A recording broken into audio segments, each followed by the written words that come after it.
Jambo la kwanza, tunataka kutoa pole kubwa sana kwa taifa la Kenya kwa kumpoteza waziri mkuu mstaafu wa Jamhuri ya Kenya. Wao walimuita baba na sisi tunamuita baba, Raila Amolo Odinga. Ni kiongozi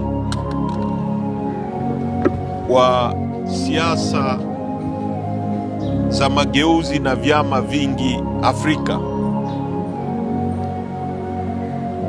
Ni mtu kama ambaye hili chama ya Chadema, na nimesikitika sana. Huyu ndiye anaongea vitu za point. Achana ule mama aliandika.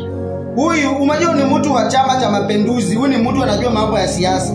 Mimi niko tu sure Samia Suluhu Hassan aungekalia kiti ya marehemu, ungefanya kampeni. Ukweli wa Mungu ungewahi pita. Hiyo pole shafika kwa Kenya. Nyinyi ndio Chama cha Mapinduzi, nyinyi ndio mnaelewa maslahi ya wananchi. Tumekubali pongezi na tumekubali hiyo ombi lenu. Sisi tunasema asanteni kwa kutupongeza, kwa kuletea pia rambirambi zenu. Tuko huku tunawaombea pia nyinyi wakati unaenda kufanya uchaguzi. Iwe hii uchaguzi ilale upande irudi upande wenu, kwa sababu hakuna siku maovu itabeba maovu. Afadhali mema ibebe mema, si ndio? Sawa.